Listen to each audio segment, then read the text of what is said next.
Милен Фармер – выдающаяся французская певица, чей талант и влияние в мире музыки неоспоримы. Ее песни, наполненные глубиной и эмоциональностью, остаются в памяти слушателей. С началом карьеры в 1980-х годах она завоевала сердца поклонников и стала настоящей легендой французской поп-музыки.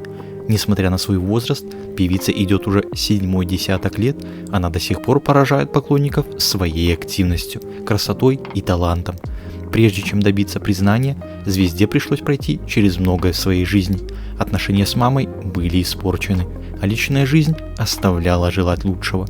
Милен до сих пор продолжает давать концерты и выпускать альбомы, не переставая работать в своем любимом и узнаваемом всеми особом стиле. Как складывался жизненный путь певицы, как она сейчас выглядит и чем занимается, смотрите в этом видео, не переключайтесь.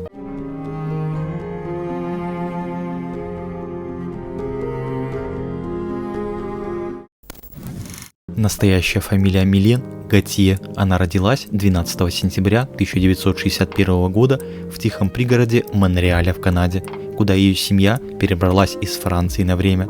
Как признавалась позже Милен, самое яркое, что осталось у нее в памяти о Канаде, это кленовый сироп и католическая школа Святой Марселины. А еще она помнит, как с детства стремилась отгородиться ото всех и побыть в одиночестве. В 1969 году семейство вернулось на родину, в местечко Виль-де-Авре. На тот момент Милен было 8 лет, и такая резкая перемена места жительства тяжело ей давалась. В новой школе девочке было сложно завести друзей, но позже она стала работать волонтером в больнице Гарша, и это стало ее отдушиной. Там она навещала детей с ограниченными возможностями. Позже Милен увлеклась актерским мастерством, она даже заявила маме, что мечтает попасть в кино, из-за чего хочет бросить лицей и поступить на театральные курсы. Такое решение родительница категорически не одобряла, и это стало причиной их серьезной ссоры. Родственницы держали такую глубокую обиду друг на друга, что не общались потом долгие годы. На этом этапе Милен принимает важное решение в своей жизни. В погоне за своей мечтой она перебирается в Париж. Она смогла записаться на актерские курсы и даже нашла подработку в сфере модельного бизнеса. Пока что ни о какой карьере певицы не было и речи, да и сама девушка считала свой голос крайне слабым. Самостоятельная жизнь давалась ей очень нелегко, но пути назад уже не было. Какое-то время Милен даже продавала обувь, ей едва хватало на еду. Потом она подрабатывала помощницей в стоматологической клинике и даже работала моделью в пабе.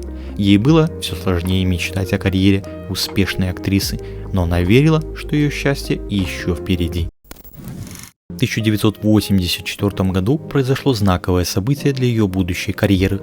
Она пришла на прослушивание к молодому композитору Лорану Бутанна, который искал исполнительницу для своей песни под названием «Мама не права». Причем он искал исполнительницу не по голосу, а по внешнему облику. В своей голове он видел девушку-андрогина на грани помешательства, с лицом жертвы. Оказалось, что Милен хорошо подошла под это описание. Когда ее утвердили, то попросили поменять фамилию, так как Готье уж слишком типичная фамилия, а его героиня не должна быть как все. Именно тогда и возник псевдоним Фармер. Выбрана эта фамилия была неспроста. Так звали голливудскую звезду 1930-х годов Фрэнсис Фармер, чью карьеру погубила алкоголь, а потом она и вовсе оказалась в психушке. Конечно, пример для подражания был странный, но эта авантюра в итоге увенчалась успехом и подарила миру прекрасную певицу с неповторимым образом. Именно с песней «Мама не права» к Милен Фармер пришла первая известность.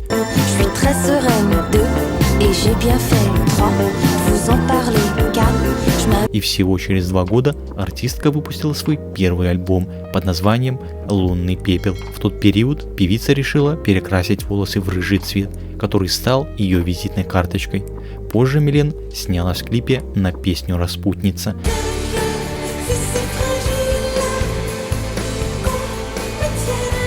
которая предстала в обнаженном виде. Во многом благодаря этому скандальный видеоролик обрел большую популярность. Цифры говорят сами за себя. Песня больше полугода держалась в топах во французских хит-парадах. Именно после этого клипа артистка обрела настоящую всенародную славу. Фармер прекрасно понимала, что клип сыграл важнейшую роль в ее популярности, поэтому в дальнейшем певица будет уделять этому особое внимание, и каждое ее новое видео будет похоже на маленькое кино. Милен уже была на тот момент известной певицей во Франции, но в мире о ней узнали после выхода клипа фильма на песню «Только бы они были нежными».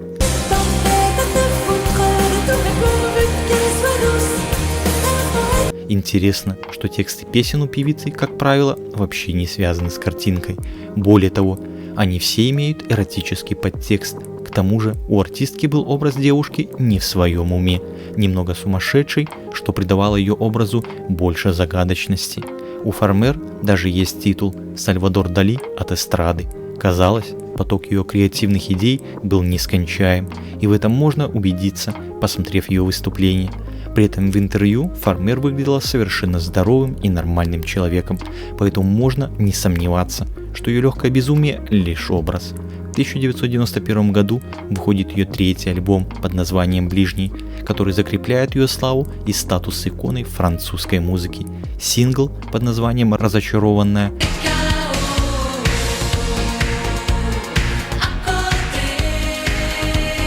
стал суперхитом во всем мире. За свою карьеру Милен Фармер выпустила 12 студийных альбомов, последние из них под названием «Неповиновение», вышедший в 2018 году, и «Влияние», вышедший в 2022 году. Также в конце 2024 года был выпущен 8-й концертный альбом под названием «Nevermore». В 2000 году певица решила попробовать себя в качестве продюсера в сотрудничестве с Лораном Бутанна. Они занялись продвижением певицы Ализе. К слову, нашумевший хит «Мой Лолита»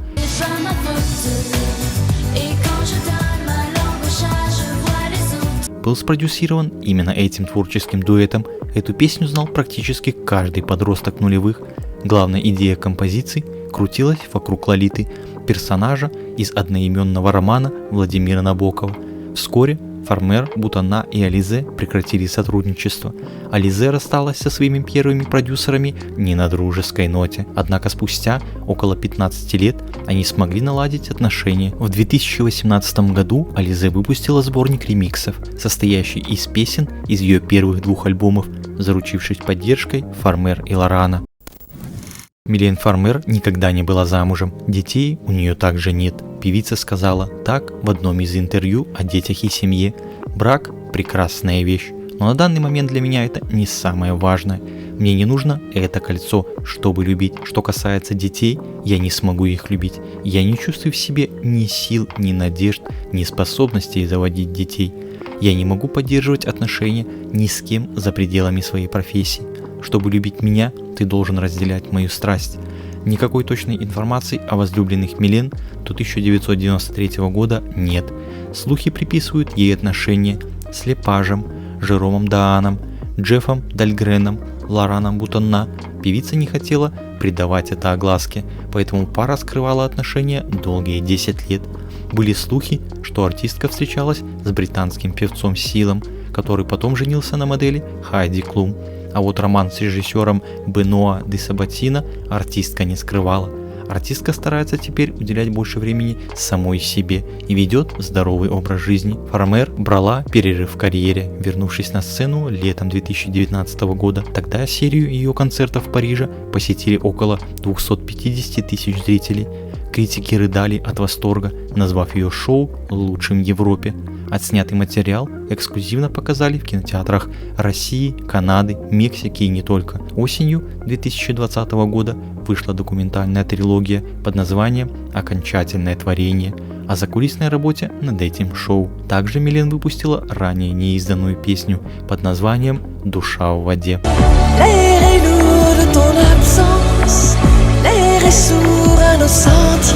Певица в соцсетях не очень активна, официальных страниц я не нашел, либо странички не совсем выглядят официальными, материал там выкладывается нечасто. На официальном сайте певицы представлена самая последняя актуальная информация о концертах, турах, любых выступлениях и иных активностях певицы. На сегодня певица продолжает активно выступать, в первую очередь как певица, но не только. Периодически выпускает новые синглы, снимает клипы, которые, конечно, не столь успешны, как проводимые певицей выступления и концерты. 17 сентября 2025 года Милен должна появиться в полнометражном фильме Яна Гозлана «Даллауэй», в котором певица сыграет роль искусственного интеллекта.